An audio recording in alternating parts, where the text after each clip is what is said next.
Back on Hittin Hard with Jon Chuckery here on Locked On Sports Atlanta. Head to youtube.com, put Locked On Sports Atlanta in your search browser. Hit that subscribe button, leave us a comment. Free and available on all of your favorite podcast platforms. Download us today. Odyssey, Spotify, whatever one of your favorites are. Go out there and leave us a 5-star review when you download us. And, of course, follow me on my personal Twitter page at JMCH316.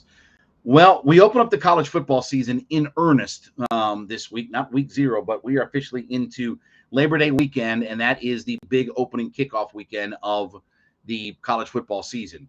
One of the local teams here, and we'll kind of take a look all this week at some of the local teams. Let's start with the Georgia Tech Yellow Jackets, who, and I hate to say this because I do like Geoff Collins, and I like what they're trying to do, but I have a bad feeling this is going to be a long season for Georgia Tech.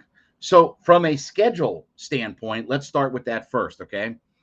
You could make a case that they bookend their season with they have their second toughest game of the year Monday night at the Mercedes-Benz Stadium against Clemson, and their toughest game of the year, the very last game of the season, November 26th, Thanksgiving weekend.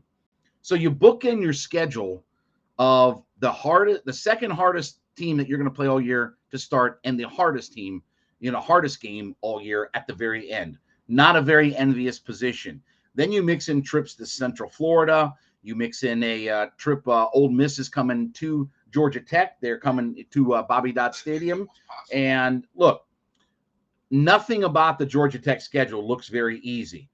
The key to me early on is going to be if they can beat Central Florida down in Orlando. Because if they lose that game, where you look at Clemson to start with, Western Carolina, home with Ole Miss, at Central Florida, at Pitt. If they lose to Central Florida, it's very, very possible that they're going to be 1-4 to start the season. And if I tell you that they get off to a 1-4 start, they ain't bouncing back arbitrarily. And Geoff Collins might not see the entire end of the season. So what does this year hinge on? Okay. First off, it starts with your quarterback. This has to be the breakout year for Jeff Sims, who's in his third year under Geoff Collins in this regime. This has to be his breakout season, both from a passing and a dynamic playmaking part of this offense. Last year, about 1,500 yards, 60% completion. That's not terrible considering what their offense is, but he's going to need to be a little bit better in his pass completion percentage. He's going to have to not turn the football over. It was 12 touchdowns with 7 interceptions. And that may not sound like a lot, but for a team that doesn't huck it all around, when you're 12-7 touchdown to interception ratio, you can't have that. They're also a team that beats themselves. And that's been one of the frustrating things about the Geoff Collins era, has been too many penalties, too much undiscipline at times. Now, what is Geoff Collins' ID? Well, his ID is they want to be a dynamic defense, havoc plays, linebackers running all over the field, get after the quarterback. Have they done that? No. They don't create enough turnovers. They certainly didn't create enough turnovers last year. It doesn't help that your best offensive player from a year ago is now looking, at being a Heisman contender for the University of Alabama and the Crimson Tide. That doesn't help either. Now, they have brought some kids in from Maryland, Michigan, some different places to try to help out, but it's not a good look when your kind of dynamic player that you're building around leaves your school. Well, Chuckery, guys are leaving all the time now. It doesn't matter. It doesn't matter if they leave or not. You're not going to build your program if your star players run out of there after 2 or 3 years. What does that tell you about where you're at? Right? So, you can't have Jahmyr Gibbs make a name for himself and then skedaddle out of there. The Jordan Addison at Pitt situation a little bit different. They lost their quarterback. They lost their OC, right? They started losing all the coaches and everything that helped make him great. He's like, I got to get out of here. Hasta lasagna, don't get any on you. And there might have been some shenanigans about recruiting him. So not a good look for Georgia Tech to have lost their dynamic playmaker in Gibbs. Malachi Carter is a nice wide receiver that has to get more involved in the offense. And defensively, they have to find a way to create turnovers, to get more quarterback sacks. That's the blueprint for what Geoff Collins wants to be, right? That's what he did over at Temple.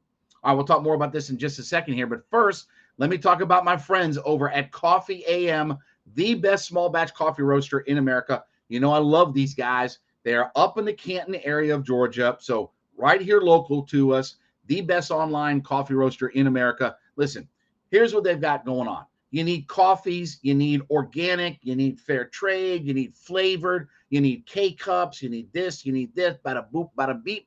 Whatever you need, I want you to head to coffeeam.com and go to coffeeam.com/locked-on. coffeeam.com/locked-on, LOCKEDON.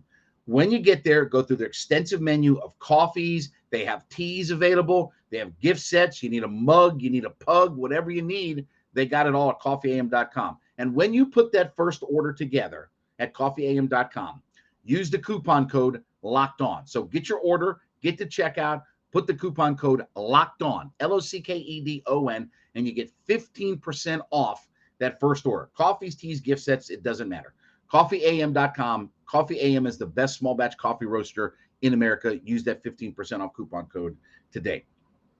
But defensively, that's the area that I don't think that they have developed enough under a Geoff Collins mindset. A couple of years ago, it did look like that this team was turning a corner defensively. They could get some havoc plays. They could create some turnovers. They had a really good secondary. But, you know, again, as Geoff Collins wanted to grab Sunday players, as those guys are leaving, you're not filling that well of water back up. And defensively, they just don't have enough playmakers out there.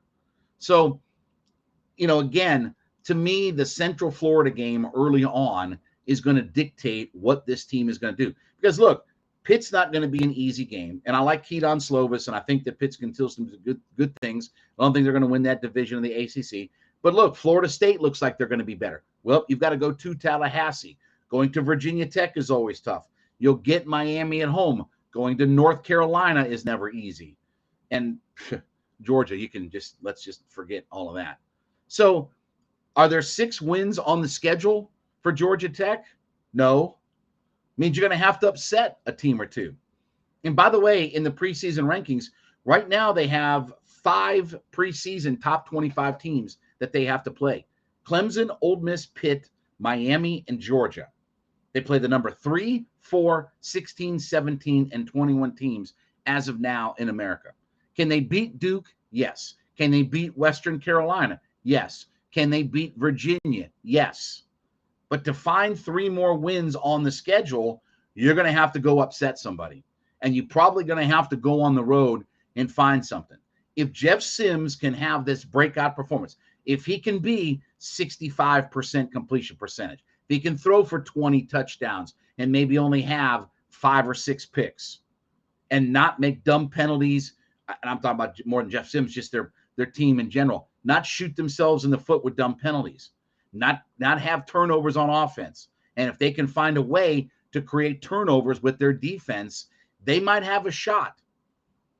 But if they don't win in Central Florida early on, 1-4 staring them right down the gun barrel, and I'm not sure Geoff Collins can recover from all of that. It might be tough times this year on the flats for Georgia Tech. I hope not. I root for that program. I root for Collins. I want to see them get this thing turned around. But opening with Clemson is not a real easy way. You know, that's a good punch in the mouth to start your year off with. So we will see. But Jeff Sims is going to be the key. All right, well, thank you so much for making Hittin' Hard with Jon Chuckery your first listen every day. Make my friends over at ATL Day Ones your second listen every day. My friends Jarvis Davis and Tanitra Batiste talking about all things in the heart of the city of Atlanta. Free and available on our YouTube page at Locked On Sports Atlanta. Also, you can download them for free on all of your favorite podcast platforms, including Spotify and Odyssey. And, of course, leave us a 5-star review. Leave us comments. Follow me on my Twitter page at JMCH316. We'll recap what the Falcons did today in getting down to their 53-man roster tomorrow. This has been Hittin' Hard with Jon Chuckery, Locked On Sports Atlanta.